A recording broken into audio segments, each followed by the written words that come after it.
Good morning everybody. मैंने percentage का आपके लिए 8 का पार्ट कंप्लीट करा दी था ऑलरेडी। और आज जो हमारा पार्ट होगा वो 9 पार्ट होगा। और इसके अंदर हम क्या है, पास फेल वाले क्वेश्चन ही करेंगे। और आज के जो क्वेश्चन होंगे हमारे, वो पास फेल वाले भी होंगे और क्या उन ग्रुप वाले भी होंगे कुछ। ठीक है, आज का जो टॉपिक रहेगा वो बैंड डायग्राम से रिलेटेड होगा। बैंड डायग्राम से कैसे रिलेटेड करेंगे वो जानेंगे। ठीक है, बैंड डायग्राम का मतलब क्या होगा, एक तरीके से देखो, दो हमारे जो सर्कल दे रखे होंगे। ठीक है, मान देखो बता देता हूँ किस प्रकार करेंगे हम। मान लीजिए यहाँ पर दो सर्कल दे रखे हैं। ठीक है, क्वेश्चन कैसे जनरेट कर सकता है। मान लीजिए सर्किल, ये मान लिया मैंने एक हिंदी का सर्किल मान लिया। ठीक है, ये मान लिया इंग्लिश का। वो आपसे कह सकता है कि 70% छात्र हिंदी में पास होते हैं। ठीक है, यहाँ पर देखिए डाटा किस प्रकार क्रिएट कर सकता है वो। यहाँ पर देख लेते हैं, 70% छात्र हिंदी में पास होते हैं और 85% छात्र इंग्लिश में पास होते हैं। ठीक है, तो और को कह सकता है कि 20% छात्र दोनों में पास होते हैं, दोनों में पास होते हैं। ठीक है, तो किस प्रकार डाटा बनाते हैं। सबसे पहले तो हमें ये देखना होगा जो कॉमन पार्ट है वो लगना होता है हमें। ठीक है, कॉमन पार्ट क्या है, 20%, ये बोथ में है। ठीक है, बोथ यानी दोनों में पास होते हैं। तो 20% हमने यहाँ पर लिख लिया। हिंदी की बोल रहा है वो 70%, तो कितना बचा, 20 यहाँ पर आ गया तो 50 बचा। इंग्लिश की बोल रहा है वो 85। ठीक है, तो 20 अब यहाँ पर आ गया तो कितना बचा, 65। ठीक है, इस प्रकार क्रिएट करेगा। इस लाइन का मतलब क्या होगा हमारी का, तो ये डाटा हो सकता है एक्चुअल में सही ना हो, लेकिन क्या मैं क्वेश्चन बता रहा हूँ किस तरीके से प्रॉपर बन सकता है, वो क्वेश्चन अभी बताऊंगा लिखकर। ठीक है, इसका मतलब होता है ये जो हमारे 50 देखिए ये होते हैं केवल हिंदी में पास, ओनली हिंदी में पास। ठीक है, और ये जो है हिंदी में पास है। ठीक है, टोटल। इसकी बात करें तो केवल इंग्लिश में पास, इसकी बात करें तो क्या हुआ है, इंग्लिश में पास। ठीक है, ये होगा केवल, ये क्या है, दोनों में पास। ठीक है, बोथ वाला कॉमन पार्ट होगा, क्या दोनों में पास होगा। इस लाइन का मतलब हम क्या कह सकते हैं, ये केवल हिंदी में पास है तो इसका मतलब क्या है, हिंदी में फेल होंगे, इंग्लिश में फेल होंगे। ठीक है, हिंदी में पास है तो इंग्लिश में फेल होंगे। इस 65 का मतलब क्या है, केवल इंग्लिश में पास, तो ये क्या होंगे, हिंदी में फेल होंगे। ठीक, ये क्वेश्चन यहाँ से बन सकता है। ठीक है, और प्रॉपर तरीके से हम क्वेश्चन के माध्यम से इन चीज़ों को क्लियर कर लेंगे। ठीक है, कैसे क्वेश्चन बनता है, हमें क्या ध्यान रखना है, हमें तो केवल यही ध्यान रखना है कि बोथ वाला पार्ट कौन सा है। उस तरीके से हमें जैसा बोथ वाला पार्ट होगा, पास का होगा तो पास में जनरेट करेंगे, और फेल में होगा तो फेल में जनरेट करेंगे। ठीक है, अब देखिए स्क्रीन पर क्वेश्चन लगवाते हैं हम। देखिए अब देखिए जान लेते हैं परसेंटेज के अंदर बैंड डायग्राम से कैसे क्वेश्चन क्रिएट हो सकता है। पर देखिए, तो क्वेश्चन क्या है हमारा, किसी परीक्षा में 80% जो स्टूडेंट है वो हिंदी में पास हुए और 75% क्या इंग्लिश में पास हुए। ठीक है, और जो 18% स्टूडेंट है वो क्या दोनों सब्जेक्ट में क्या हुए, फेल हो गए। और वो कह रहा है यदि 438 स्टूडेंट जो है दोनों विषयों में पास हुए हों तो कुल छात्रों की संख्या ज्ञात कीजिए। तो मैंने देखो ऐसे सवालों को हल करने के लिए क्या बताया था, जो हमारा कॉमन पार्ट होगा उस कॉमन पार्ट के जरिए हम क्या ऐसे क्वेश्चन को सॉल्व करेंगे। तो उसने हमारे लिए कॉमन पार्ट क्या दे रखा है कि वो कह रहा है कि दोनों विषयों में फेल हो रहे हैं कितने परसेंट छात्र, 18%। तो सबसे पहले तो हम ये देखेंगे सब्जेक्ट कितनी है, हमारी दो सब्जेक्ट है, तो दो सर्किल बनाएंगे। ठीक है, इस प्रकार दो सर्किल बन गए। ठीक है, दो सर्किल बनाने के बाद में देखना क्या है हमें, कॉमन पार्ट। कॉमन पार्ट देगा 18% स्टूडेंट फेल हो गए। देखो 18% दोनों में फेल हो गए तो 18% यहाँ पर फिल कर देंगे कॉमन वाली पार्ट में। ठीक है, अब उसने कहा है कि हमसे 75% जो है इंग्लिश में क्या होते हैं, उत्तीर्ण होते हैं। इसको मैंने इंग्लिश मान लिया, इसको क्या मान लिया, हिंदी मान लिया। ठीक है, दो ही सब्जेक्ट है, हिंदी और इंग्लिश। ठीक है, देखो 80% छात्र हिंदी में क्या हो रहे हैं, पास हो रहे हैं, 75% इंग्लिश में पास हो रहे हैं। तो इस लाइन का मतलब क्या है, जब 80% छात्र हिंदी में पास हुए तो 20% छात्र ऐसे होंगे जो क्या होंगे, हिंदी में फेल हुए होंगे। तो 18% यहाँ पर आ गए तो कितने बचे, दो बचे यहाँ पर। 75% छात्र इंग्लिश में क्या हुए, पास हो गए। तो 25% छात्र कैसे होंगे, जो इंग्लिश में फेल हुए होंगे। तो 25 में से 18 पार्ट इसने कवर कर लिया, कितना बचा, 7। देखो 100 में से क्यों लेस कर रहे हैं, हमें पता है जो भी हमारा मार्क्स रहा होगा वो क्या रहा होगा, 100% रहा होगा। मैंने बताया था निचली स्टेट में कोई भी नंबर होता है 100% होता है। ठीक है, इस प्रकार हमने क्या किया, इनको 100 में से लेस किया। ठीक है, अब देखिए अगर टोटल देखें तो फेल की टोटल कितने आ रहे हैं, 20 कितना आ रहा है, 27 आ रहे हैं। तो 27 जब हमारे क्या हो गए, फेल हो गए। ठीक है, इसका मतलब क्या है, 73 हमारे पास हुए होंगे। तो 73 पास हुए, प्रश्न में कितना दे रखा है, 438 पास हुए हैं। तो एक की वैल्यू कितने के बराबर हो जाएगी, 6 के बराबर। उसने पूछा है कि छात्रों की कुल संख्या ज्ञात कीजिए। तो छात्रों की कुल संख्या कितनी होगी, 100। तो 100% की वैल्यू कितनी हो जाएगी, 600। ठीक है, देखो इसमें और डाटा क्लियर कर लेते हैं। इस लाइन का मतलब होता है केवल हिंदी। देखो 2 की बात करूँ तो ये क्या है, केवल इंग्लिश में पास। इस 7 की बात करें तो केवल हिंदी में पास। और इन दोनों 20 की बात, इन 18 2 20 की बात करें तो क्या होगा, इंग्लिश में पास। और 18 7 25 ये क्या होंगे, हिंदी में पास। ठीक है, इस लाइन को हम दूसरे तरीके से ये भी कह सकते हैं। देखो अगर ये क्या है, दो जो दे रखा है क्या है, हिंदी में क्या है, इंग्लिश में क्या हमारे फेल दे रखे हैं। ठीक है, फेल वाला पार्ट है हमारा, हिंदी में फेल है। ठीक है, इंग्लिश में फेल है। ठीक है, इंग्लिश में फेल है तो इसको क्या कह सकते हैं हम, ये जो पार्ट होगा वो क्या होगा हमारा, हिंदी में पास होगा। ठीक है, इसकी बात करें 7 की, ये क्या हमारे हिंदी में फेल है। इसका मतलब क्या कह सकते हैं हम दूसरे तरीके से कि ये जो 7 होंगे हमारे क्या होंगे, इंग्लिश में पास होंगे। ठीक है, 2 तरीके से हम बोल सकते हैं इनको। ठीक है, ये प्रश्न आपकी समझ में आ गया होगा। देखिए सेम उसी प्रकार का जो पहला क्वेश्चन कराया था वो उसी प्रकार का एक सेकंड क्वेश्चन और जान लेते हैं। क्वेश्चन क्या है कि हमारा किसी एग्जाम है, उस एग्जाम के अंदर 60% जो स्टूडेंट है वो मैथ के अंदर पास होते हैं और 52% स्टूडेंट जो है इंग्लिश में पास होते हैं। यदि 32% जो है स्टूडेंट दोनों सब्जेक्ट में क्या होते हैं, फेल होते हैं, तो केवल इंग्लिश में फेल होने वाले स्टूडेंट की संख्या याद करनी है। यदि 280 स्टूडेंट ऐसे हैं जो है दोनों विषयों में क्या होते हैं, पास होते हैं। देखिए हमारा तो काम क्या है, जो कॉमन पार्ट होगा उसको फिल करना। कॉमन पार्ट हमारा फिल हो जाएगा, उसके बाद हम सारी जो क्वेश्चन में जानकारी दे रखी होंगी उनको क्या कर लेंगे, हम पूरी कर लेंगे। ठीक है, अब देखिए उसने कहा कि 32% छात्र ऐसे हैं जो दोनों विषयों में फेल होते हैं। इसको मैंने मैथ मान लिया, इसको मान लिया इंग्लिश। ठीक है, तो 32% मैंने यहाँ पर क्या कर दिया, फिल कर दिया। ठीक है, अब देखिए उसने कहा कि 60% जो स्टूडेंट है वो मैथ में क्या होते हैं, पास होते हैं। इस लाइन का मतलब दूसरे तरीके से हम ये भी कह सकते हैं कि 40% छात्र कैसे होंगे जो मैथ में फेल होते हैं। तो 32 मैंने यहाँ पर फिल कर दिया, मैथ का कितना बचा, 8 बचा। 32 और 8 40 होती है। ठीक, अगली लाइन में कह रहा है कि 52% जो स्टूडेंट है वो इंग्लिश में क्या होते हैं, पास होते हैं। जब मैंने देखो इस लाइन को हम दूसरे तरीके से ऐसे भी कह सकते हैं कि 48% स्टूडेंट कैसे होंगे, इंग्लिश में फेल होंगे। ठीक है, यानी कि कितना बचा, 48। ठीक है, 32 मैंने यहाँ पर फिल कर दिया तो यहाँ पर कितना रह गया, 16। इनको सभी को ऐड करके देखते हैं कितना हो रहा है, 40 56। ठीक है, 56 हो गया। इसका मतलब क्या है, ये सभी फेल वाले हो गए। ठीक है,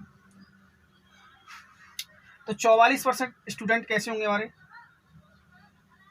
44% स्टूडेंट कैसे होंगे हमारे, दोनों विषयों में कैसे होंगे, पास होंगे। ठीक है, अब देखिए तो 44% की जो वैल्यू दे रखी है हमारे लिए वो कितनी दे रखी है, 56 हो रहा है। 44% दोनों में पास होंगे। यहाँ पर देखो करेक्शन कर लेना, मिसप्रिंट हो गई टाइपिंग में, 220 कर लेते। ठीक है, तो यहाँ पर कितना दे रखा है, 220, हमारे हिसाब से आ रहा है 44। तो 1% की वैल्यू कितनी आ जाएगी, यहाँ से 5।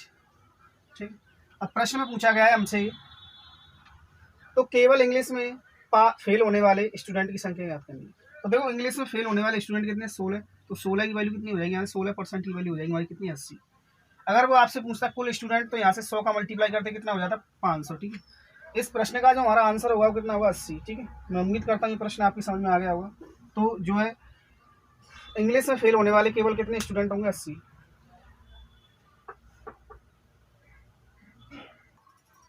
देखिए बेन डायग्राम से रिलेटेड क्वेश्चन जान लेते हैं एक और क्या है। देखो किस प्रकार और बन सकता है प्रश्न इसके अंदर। ये कह रहा है कि किसी एग्जाम के अंदर 75% स्टूडेंट इंग्लिश में तथा 82% स्टूडेंट जो है साइंस में क्या हुए, पास हुए, और 15% स्टूडेंट क्या है, दोनों विषयों में क्या हुए, फेल हो गए। वो कह रहा है यदि 1620 स्टूडेंट ऐसे जो सभी दोनों विषयों में क्या हुए, पास हो गए। ठीक है, तो केवल विज्ञान में पास होने वाले स्टूडेंट की क्या याद करनी है, हमें संख्या याद करनी है। देखिए हमें करना क्या होता है ऐसे प्रश्न में, मैं बार बार रिपीट कर रहा हूँ उस लैंग्वेज को, क्वेश्चन चाहे कितना भी बड़ा क्यों ना हो, हमें सबसे पहले हमें देखना क्या होगा इस प्रकार के प्रश्नों के अंदर जो कॉमन पार्ट है, यानी कितने स्टूडेंट ऐसे हैं जो कॉमन हो रहे हैं, यानी या पास हो रहे हैं या फेल हो रहे हैं, उस चीज़ से कोई मतलब नहीं है। लेकिन हमें देखना होता है क्या कॉमन पार्ट क्या है, उस कॉमन पार्ट के जरिए लिंक करके डाटा को हम क्या कर लेते हैं, क्वेश्चन को सॉल्व कर लेते हैं। देखिए सब्जेक्ट है हमारी 2, तो 2 सर्किल बना लिए मैंने।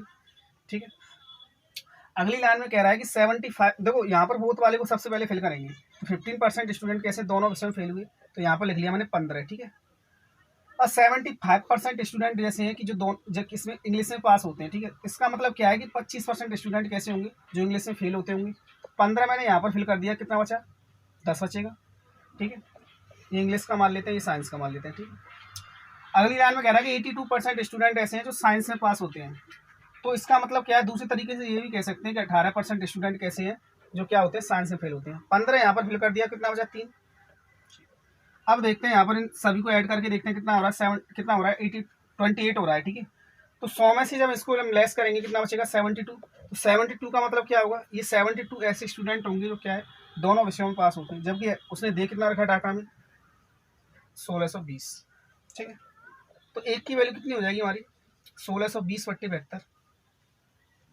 प्रश्न में हमसे पूछा गया है कि केवल विज्ञान में पास होने वाले स्टूडेंट की संख्या ज्ञात करनी है। देखिए ये जो स्टूडेंट है हमारे 10, ये इंग्लिश में फेल है, तो इसका ये क्या केवल इंग्लिश में फेल है, ठीक है। केवल इंग्लिश में फेल है तो इसको क्या कह सकते हैं दूसरी लैंग्वेज में, ये जो 10 स्टूडेंट जो हमारे ऐसे हैं ये क्या केवल किस में पास है, साइंस में पास है, ठीक है। इसको हम क्या कह सकते हैं, देखो ये क्या कह रहा है, इस लाइन का मतलब ये है कि ये जो 3 स्टूडेंट हमारे केवल साइंस में क्या है फेल है, तो इस लाइन को हम ये भी कह सकते हैं कि जो हमारे 3 स्टूडेंट क्या है केवल क्या है इंग्लिश में पास है, ठीक है। 2 तरीके से डाटा बन सकता है। तो प्रश्न में हमसे क्या पूछा, केवल साइंस में पास होने वाले स्टूडेंट की संख्या। तो 10 स्टूडेंट कैसे हमारे ये इंग्लिश में फेल है केवल, तो इस लाइन का मतलब हम क्या कह सकते हैं, ये जो 10 स्टूडेंट जो है क्या होंगे केवल साइंस में पास होंगे। तो 10 की वैल्यू कितनी हो जाएगी हमारी 1620/72 इंटू 10, ठीक है। जब इसे कैंसिल आउट करोगे 18 से तो ये 4 बार कट जाएगा, ये कितनी बार कटेगा 90 बार। फिर इसे काटोगे 2 से 2 बार, ये 5 बार। तो इसे जब आप पूरी तरह सॉल्व करोगे कितना आएगा 225, ठीक है। 225 स्टूडेंट ऐसे हैं जो केवल क्या है साइंस के अंदर पास हैं, ठीक है। क्वेश्चन जनरेट हो जाता है एग्जाम के अंदर, मोस्टली इस प्रकार के प्रश्न बन जाते हैं। देखिए प्यारे दोस्तों और क्या क्वेश्चन बन सकता है इसके अंदर वेन डायग्राम से रिलेटेड, वो देखिए। प्रश्न है कि हमारा किसी क्लास के अंदर 49% स्टूडेंट जो हैं हिंदी में तथा 36% स्टूडेंट जो इंग्लिश में पास होते हैं। यदि 15 स्टूडेंट जैसे हैं कि दोनों विषयों में क्या होते हैं पास होते हैं, तथा 900% छात्र ऐसे हैं जो क्या हो गए फेल हो गए, ठीक है। तो केवल इंग्लिश में फेल होने वाले छात्रों की संख्या ज्ञात करनी है, ठीक है। देखिए 2 लोग हैं हमारे हिंदी वाले और इंग्लिश वाले, ठीक है। तो 2 सर्किल बना लिए हमने। सबसे पहला काम क्या होगा, हमारा जो कॉमन पार्ट होगा वो फिल करना पड़ेगा। तो कॉमन पार्ट क्या है हमारा 15%, 15% कर लिया हमने, ठीक है। 15% स्टूडेंट कैसे हैं दोनों विषयों में पास हो गए, ठीक है। और 49% छात्र कैसे हैं हिंदी में पास हुई। तो देखो इसको मैं हिंदी मान लेता हूँ, इसको इंग्लिश, ठीक है। तो इसका मतलब क्या है कि 15% मैंने मान लिया यहाँ पर ऑलरेडी, और कितना बचा 49 में से लेस करेंगे 34, ठीक है। अब अगली लाइन क्या कर रहा है 36% स्टूडेंट कैसे इंग्लिश में पास होते हैं। 15 यहाँ पर फेल हो गया तो यहाँ पर कितना बचेगा 21, ठीक है। अब देखिए उसने कहा है कि 900% छात्र कैसे फेल हुए। यहाँ पर इनको जब हम ऐड करेंगे कितना आ रहा है 70 आ रहा है। तो 100 में से जब इसको लेस करेंगे 30% छात्र कैसे होंगे जो कि क्या होंगे फेल हुए होंगे। तो 30% की वैल्यू कितनी दे रखी है 900 के बराबर, तो 1% की वैल्यू कितनी हो जाएगी 30% के बराबर। प्रश्न में पूछा है केवल इंग्लिश में फेल होने वाले, ठीक है। तो इस लाइन का मतलब क्या है, देखो ये क्या हमारे हिंदी में पास है, तो इस लाइन को हम दूसरे तरीके से ये भी कह सकते हैं ये क्या हमारे केवल हिंदी में पास है, ठीक है। इससे हम ऐसे भी कह सकते हैं केवल क्या है ये इंग्लिश में फेल है। इसको हम कैसे कह सकते हैं, ये जो है हमारे केवल इंग्लिश में पास है, तो इसको कैसे कह सकते हैं कि ये जो है हमारे 21 जो है क्या है इंग्लिश में हिंदी में क्या है फेल है, ठीक है। इस प्रकार से 2 तरीके से हम इसे बोल सकते हैं। तो प्रश्न में हमसे पूछा है केवल इंग्लिश में फेल होने वाले, तो केवल इंग्लिश में फेल होने वाले कितने होंगे हमारे, जब हिंदी में केवल पास है तो इंग्लिश में फेल होंगे। तो 34% की वैल्यू कितनी हो जाएगी यहाँ से 30 × 34 जब आप करोगे तो ये हो जाएगा आपका 12 की 2 1020, ठीक है।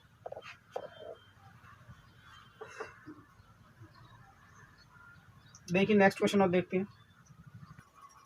देखिए नेक्स्ट क्वेश्चन देखिए, सबसे जो कैलकुलेटेड क्वेश्चन बन सकता है वो 3 लोगों के बीच बन सकता है, ठीक है। वेन डायग्राम से जो क्वेश्चन बनेगा सबसे ज़्यादा कैलकुलेटिव ये इस प्रकार से बन सकता है जो आपके सामने है, इससे ज़्यादा कैलकुलेटिव नहीं बन सकता, ठीक है। देखिए प्रश्न को एक बार पढ़ लेते हैं क्या है। किसी क्लास में 46% जो छात्र हैं वो मैथ में तथा 46% छात्र जो हैं इंग्लिश में तथा 58% छात्र ऐसे हैं जो हिंदी में पास होते हैं, और 16% छात्र मैथ तथा इंग्लिश दोनों में पास होते हैं, और 24% छात्र मैथ तथा हिंदी दोनों में पास होते हैं, और 26% छात्र जो इंग्लिश तथा हिंदी दोनों में पास होते हैं। 7% छात्र ऐसे जो तीनों विषयों में पास होते हैं। तो फेल होने वाले छात्रों का प्रतिशत ज्ञात करना है। देखो जब मैंने एक चीज़ बताई थी, जब हम देखते हैं देखो जब 2 चीज़ थी हमारी, जब 2 सब्जेक्ट थी तो जब हमने 2 के बीच कॉमन पार्ट देखा सबसे पहले, उसके बाद में हम सिक्वेंस वाइज क्या करते गए सर्कल को फिल करते गए, उस प्रकार हमने क्वेश्चन को क्या कर लिया सॉल्व कर लिया। अब हमारे 3 सब्जेक्ट हैं इसमें, तो सबसे पहले हमें क्या देखना होगा जो तीनों में कॉमन होगा उसको देखना होगा, ठीक है। देखिए तो 3 लोग हैं यानी 3 सब्जेक्ट हैं, तो 3 सर्कल बना लेंगे एक दूसरे को ओवरलैप करते हुए, ठीक इस प्रकार से। देखिए तो सबसे पहले देखेंगे जो 3 का कॉमन पार्ट क्या है। उसने कहा है कि 7% छात्र ऐसे हैं जो तीनों में क्या होते हैं, पास होते हैं। देखो मैं इसको मान लेता हूँ मैथ, इसे मान लेते हैं इंग्लिश, और इसे क्या मान लेते हैं, हिंदी।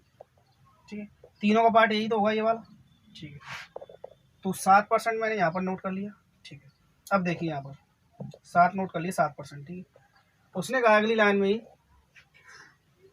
कि 16% छात्र ऐसे हैं, इसको देखिए यहाँ पर। ठीक है, 16% छात्र ऐसे हैं जो मैथ तथा इंग्लिश दोनों में पास होते हैं। तो वो मैथ और इंग्लिश का कॉमन पार्ट कौन सा होगा, ये वाला। इसमें से 7 मैंने फिल कर दिया, कितना बचा, 9।